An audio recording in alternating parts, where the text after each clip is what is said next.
Il serait donc nécessaire de déjà définir un peu plus la conscience, de quelle conscience on parle. Donc là, je vais parler de conscience corporelle. Donc c'est quoi la conscience corporelle? Ce n'est pas seulement mon geste, mon mouvement, ma coordination, c'est aussi en fin de compte la capacité de cicatrisation. Ça c'est du corps. C'est un mouvement, c'est une dynamique, c'est un appel parce qu'il y a un besoin d'éléments nutritifs, etc., qui font que mes tissus vont se réparer et que je vais cicatriser.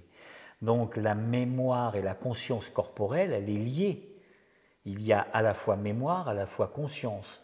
Et donc obligatoirement, dès que je chemine comme ça dans l'apprentissage d'un geste, dans l'interprétation d'un geste, d'où il vient, jusqu'où il va, et de quelle mémoire je vais imprégner ce geste.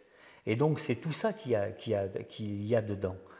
Quand je suis sur scène et que je dis à quelqu'un stop, quelqu'un va venir vers moi d'une manière par exemple un peu trop agressive ou intempestive, et donc je vais stop, bouge pas. J'ai répondu à une mémoire en fin de compte, c'est un geste spontané qui jaillit de ma corporalité, mais qui fait appel à une mémoire ancestrale, peut-être animale, de défense, de besoin d'eux, etc. Mais il y a aussi des couches de mémoire plus anciennes, le fonctionnement cellulaire, la cicatrisation, et peut-être même l'élan de vie qui fait que je suis venu au monde. Donc, pour nous, en Wu Tao, c'est toute cette présence-là qu'on va chercher à avoir dans simplement un mouvement d'ouverture ou un mouvement de recueillement, qui va se décliner ensuite, et c'est pour ça que le Wu Tao est aussi un art corporel, dans un vocabulaire, dans une écriture de plus en plus riche. Et donc cette écriture, elle est aussi à apprendre, et elle demande aussi une précision et pas seulement un lâcher-prise. Si je vais que dans le lâcher-prise, je ne suis pas global. Je suis global que si je vais dans le lâcher-prise qui permet une ouverture ou une perméabilité à différentes mémoires que je peux donc percevoir, sentir, laisser venir et ensuite imprégner mon geste, ma calligraphie de toute cette qualité-là. Et c'est ça qui fait la qualité d'une calligraphie au pinceau ou d'une calligraphie du geste en Wu Tao.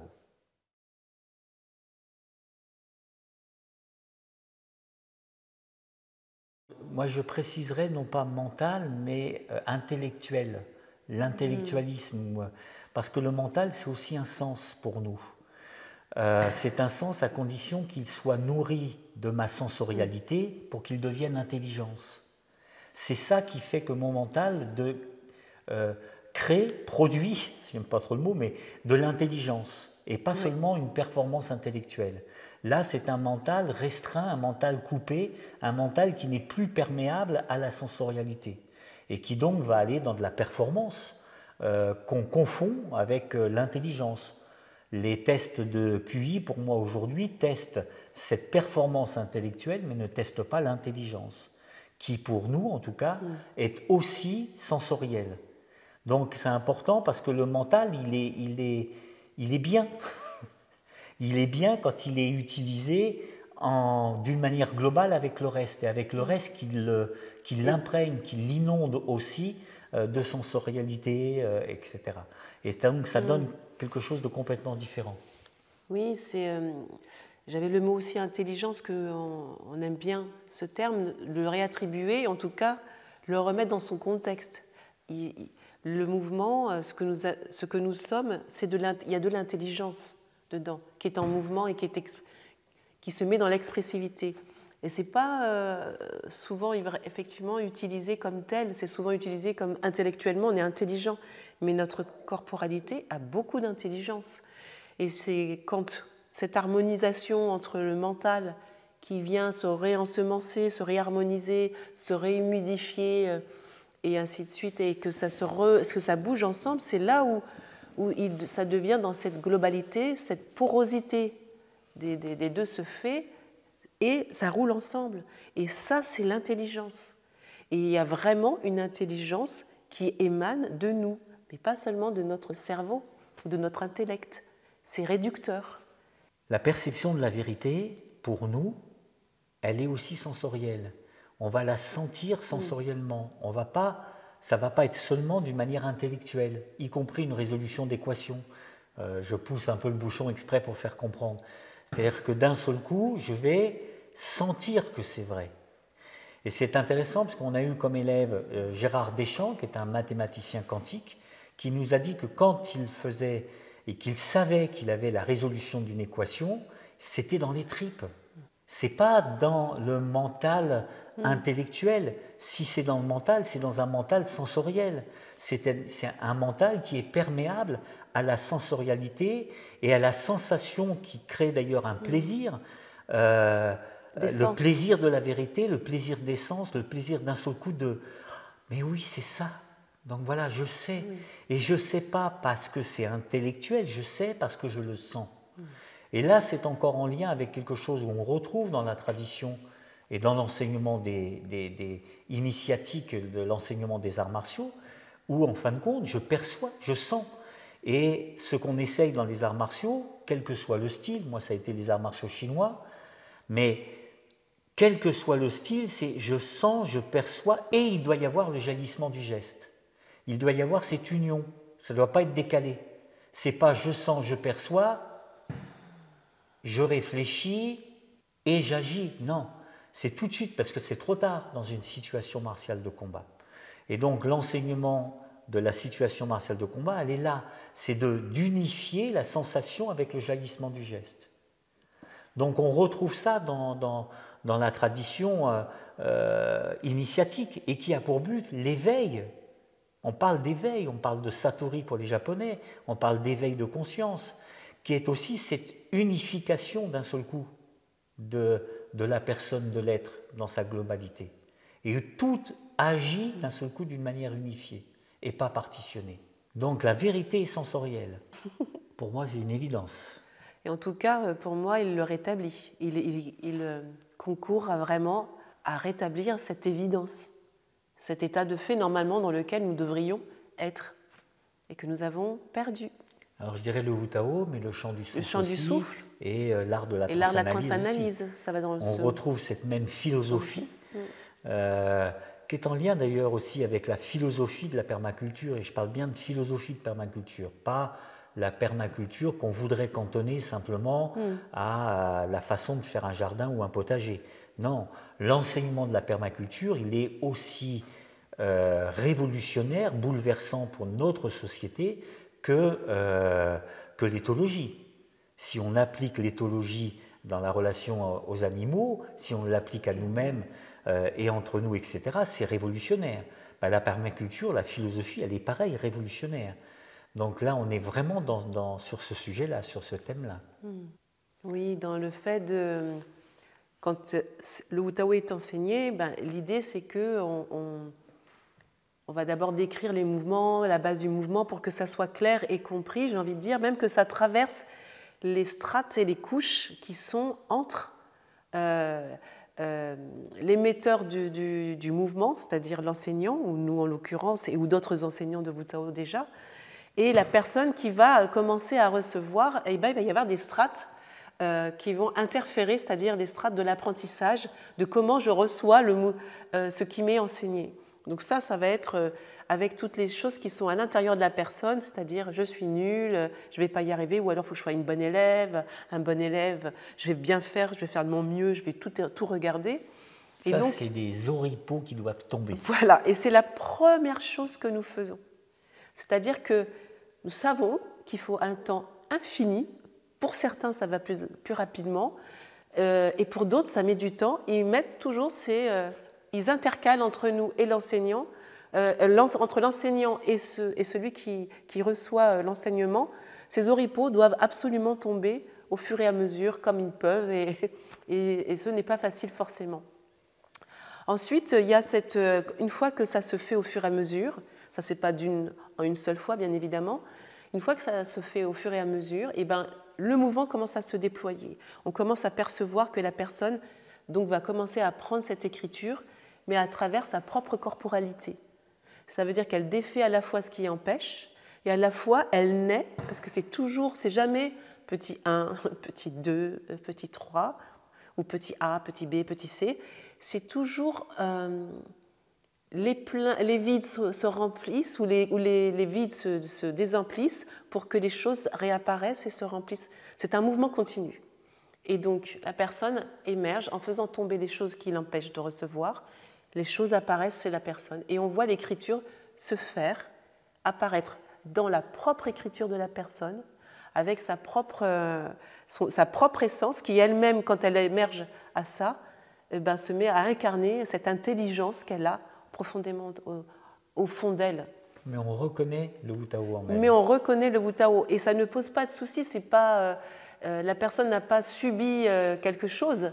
Elle a libéré des entraves qui fait que d'un seul coup, elle peut exprimer dans son expressivité cette même écriture, parce qu'on parle de calligraphie du geste en Wu Tao, donc cette même calligraphie qui va en plus lui donner de plus en plus de liberté et qui ne va jamais s'arrêter, parce qu'elle va approfondir à la fois dans la profondeur de la sensorialité, se reconnaître à des endroits de plus en plus, j'ai envie de dire, dans une intimité de quelque part, c'est un chemin de vie, c'est pas quelque chose qui va s'arrêter, donc c'est exponentiel. Et elle va continuer, progresser et se reconnaître dans son propre mouvement. Donc c'est vraiment, et ça, c'est ça qui est extrêmement touchant, c'est que la personne va se reconnaître dans sa propre liberté, dans un mouvement qui lui aura été enseigné pour pouvoir faire ce chemin de liberté. Il y a cette notion importante de reconnaître le Wu Tao dans la biodiversité de l'écriture des uns et des autres. Ça, c'est une notion importante parce que si je ne reconnais pas le Wu Tao, c'est que c'est une autre chose. Donc, à partir du moment où j'enseigne, il y a aussi une nécessité d'endiguer une qualité d'état dans une calligraphie de geste qui est bien précise. Au même titre que l'écriture, si je fais un A, ça doit être un A et tout le monde doit reconnaître un A. Il y a cette même notion dans le Wu Tao où je dois reconnaître l'écriture et la calligraphie qui est proposée. Et en même temps, je dois la rendre particulière. C'est exactement ce qui se passe dans la vie, dans la nature. Rien ne ressemble plus à une rose qu'à une autre rose, et pourtant chaque rose est différente. C'est ça qui fait que ce commun-là, c'est ça qui fait qu'on se reconnaît en tant qu'espèce humaine. On est tous différents et pourtant on a des critères communs qui fait qu'on reconnaît, tiens, c'est un humain, tiens, c'est un chien.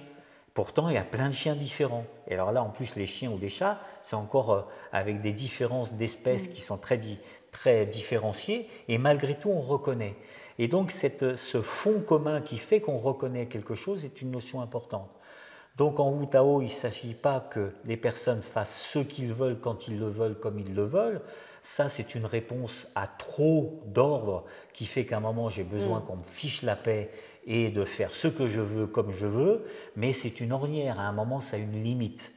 Donc ce qu'on recherche en Wu Tao, c'est à la fois bien sûr le lâcher-prise, la venue de l'état, d'imprégner mon geste et ma calligraphie de geste, et puis après aussi une précision qui vient, une qualité où mon mouvement c'est comme ça, c'est pas autrement. Parce que pour dessiner une belle lettre, un beau A, si je veux en plus le calligraphier, je dois être attentif à des pleins et des déliés, je dois bien avoir une belle forme ronde et pas carrée, etc., etc. Et donc tout ça fait qu'on reconnaît le Wu Tao dans une biodiversité pourtant exprimée par tous les élèves.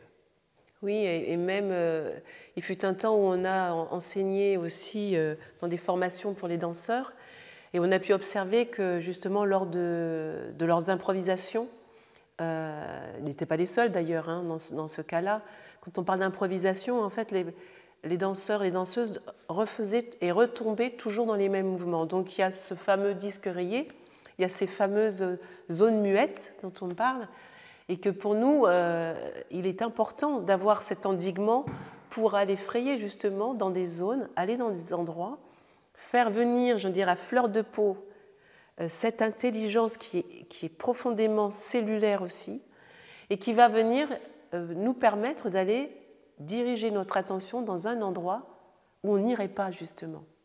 Là où on ne visiterait pas, là où notre conscience ne se promène pas d'ordinaire. Et quand je dis ordinaire, je pourrais dire de manière normée. C'est comme si on avait attiré toujours notre attention, et je le redis encore une fois parce que ça me semble tellement énorme et tellement évident, je ne sais pas à quel point on a pu passer à côté de ça, mais d'avoir capté notre attention sur quelque chose d'extérieur, quelque chose qui va à la fois demander le côté volontaire et le côté focalisation sur l'extériorisation, sur l'apparence, et ne pas avoir à la fois développé ce qu'on peut représenter, à la fois le mouvement, mais savoir d'où il part, par où il passe. Tiens, je ne suis pas passé par le cou, tiens, le petit doigt, tiens, tiens, et puis à l'arrière du cou, et d'avoir en permanence ce retour. Et c'est ainsi que je me déploie, moi, dans mon Wu Tao. J'ai à la fois mon côté volontaire et mon côté involontaire qui se marient et qui fait que je vais apporter une attention, même quand je vais déployer mon mouvement. Et donc, j'ai besoin de cette précision, de cet endiguement, pour que je sache ce que je suis en train de faire et à la fois porter une attention sur quelque chose qui ne se perçoit pas, qui est peut-être dans ma colonne vertébrale, à l'arrière, l'épaule, un tissu, un organe, quelque chose qui se promène, une pensée, une émotion, un sentiment, être en contact et de toujours continuer à ouvrir avec l'extérieur. Donc, c'est vraiment dans c'est énorme. Je pense que on est tellement vaste que de bouger ainsi, de se promener, même d'amener à la conscience cela à travers, d'une manière, je vais dire, le Wu Tao a quelque chose de magnifique. Enfin, je le trouve parce que c'est normal, je suis une co-créatrice du Wu Tao.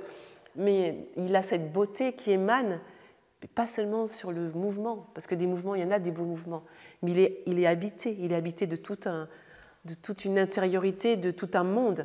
Et c'est de cela dont on parle. On permet à la personne de ramener tout ce monde mystérieux qu'elle a oublié de la pointe de ses doigts de pied, parce qu'il n'y a rien qui est jugé subalterne. Il n'y a pas de plus, de moins. Tout est beau, tout est bon. Et dans ma corporalité, mon genou est beau. Ma sensation du genou est belle. Je ne vois pas pourquoi j'y mettrais une hiérarchie. Et ça, c'est vraiment important. Quand je bouge Wu Tao, je bouge sphérique, je bouge comme la Terre bouge dans l'univers. Je me ressens vraiment profondément ainsi. Et c'est vraiment ça qui permet, c'est parce que je porte ce mouvement intérieur et que je vais l'endiguer, par contre, et le rendre lisible dans une calligraphie de gestes, et que je vais l'enseigner, et que c'est ça qui va permettre à la personne de se déployer à son rythme dans cette calligraphie qui va révéler aussi cet espace-là. Donc là, on revient encore à cette intention profonde de l'éthologie, du non-verbal, qui est que moi, je manifeste ça, je bouge en Wu Tao, nous bougeons en Wu Tao dans cette dimension, et que nous l'endiguons dans une calligraphie. C'est pour ça qu'on ne peut pas faire n'importe quoi non plus. Il y a besoin de cette rencontre, de l'endiguement, et à la fois de l'émergence de cette émanence, cette réminiscence de ce que nous sommes, cette vastitude. J'aime bien l'image plutôt poétique, dans le sens justement image, des oripeaux qui tombent. Donc je préfère cette en moi, pour moi, dans la relation aussi à l'autre, les oripeaux tombent, le déconditionnement donc tombe, et d'ailleurs peut, dans l'idée d'une permaculture, devenir nourricier. On l'imagine rentrer en terre et puis nourrir. Je le verrais plutôt, et je préfère cette image-là que de déconditionnement. Je trouve que ça correspond plus, là encore, à la vérité énergétique que je perçois de ça.